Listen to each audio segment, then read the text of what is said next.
Hello. Right, today in the kitchen of dreams, what we're going to do is we're going to make some coated tofu, crispy coated tofu. A lot of people say tofu's tasteless and doesn't have any interest to them. So what we're going to do is we're going to make a little fried coated version, and you're all going to be converted and buy lots of tofu, and there's going to be a shortage. So anyway, first things first, we're going to make the coating. Now, I'm going to use rawa, which is semolina, but you can actually use crushed cornflakes, breadcrumbs, anything that you'd normally coat something in, you can use that. So we're going to use a bit of semolina. I'm actually going to add some oats because I want some more fibre in there, because it's a reasonably unhealthy dish, but once you put a little bit of fibre, it will help, won't it? And then what makes it interesting is we're going to add some turmeric just for colour. That will give it a lovely little golden colour when you cook them, and also it's relatively good for you. We're going to add a few seeds. Now these are fennel seeds, or soup in Hindi, I believe. Add a few of those. A few ajwain seeds. Now again, you don't have to use these particular seeds. Should you have anything else, things that are more readily available in your local store, use that obviously. And we're going to use a little bit of salt.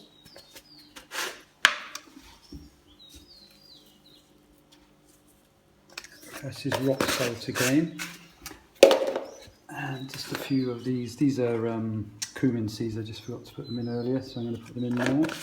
Now the last thing I'm going to use, which I forgot to prepare, is some ready-made garam masala. Now you can make your own obviously, but this is Sunday morning and we're all a bit peckish, so I'm going to use a ready bought one. I'm going to put that in there. So now what I'm going to do is mix that together. That's it. Okay, so next stage is to add the tofu. Now when you buy tofu,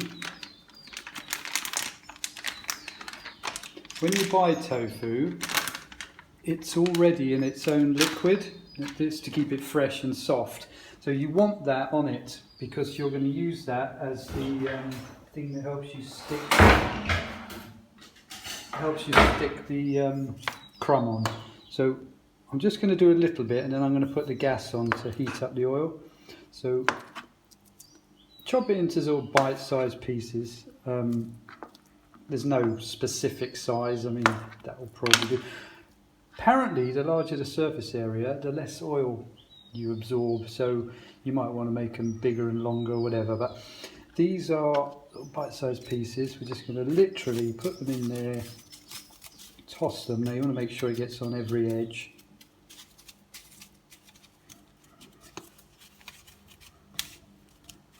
Right, basically that's it, done, ready to fry. Now I will do some more, but before I do that I'm going to on the gas just to heat the oil up so we can get cooking.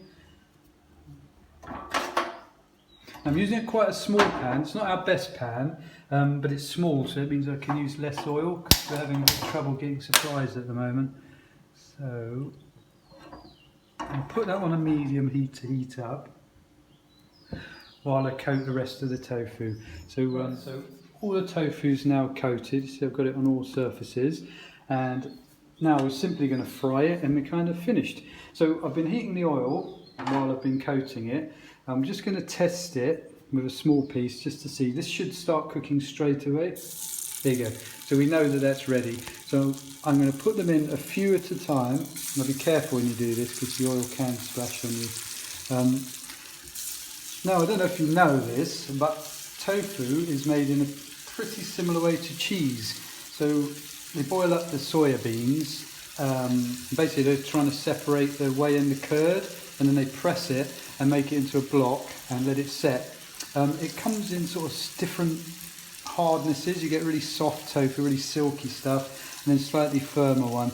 We've used a slightly firmer one because I find it holds together a bit better when you fry it. But you probably could use a soft one, but you'd have to be very dexterous as you cook it so it didn't fall apart. So anyway, that's enough of me rattling on. Here we are cooking. So what you're waiting for, I don't want to deep fry it. which you obviously can do. I'm shallow frying it, so I'm going to have to flip them over halfway through. Have a little look now how we're getting on. Yeah, it's actually beginning to crisp.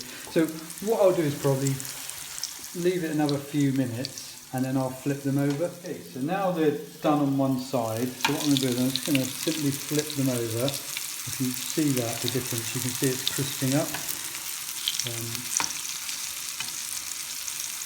Now obviously you can flip them a few times should you be interested, but I think that'll probably be enough. What I'm going to do is I'm actually going to just do the rest of the cooking off camera. There's no point you listening to me chuntering on, and then I'll show you the finished result in a minute. So all of the tofu is now cooked, nice and crispy. I'll just show you the inside so you can look at that little parcel of delight. So anyway, we're going to eat them today with a thing called pud, which is a little dish that you make in a special pan. It's also called appe. Okay. In South India. So they're little balls, crispy on the outside, and inside they're really spongy. So you can dip them in. We've got like a coconut chutney that Suanna's made. But what you can do, which we do a lot at home, I'll have that in a wrap with a bit of salad and some sort of dressing or other to moisten it up a little bit. And it's a really nice snack or lunch. I just wanted to point this out to you. Our lighting rig, we were talking about necessity being the mother of invention, I think the expression is. And we've come up with this little idea because it's so dark here in the monsoon. And I think that's rather ingenious. Anyway, okay. I'll show you the thing dressed and on the table in a minute, but that's basically it. So enjoy.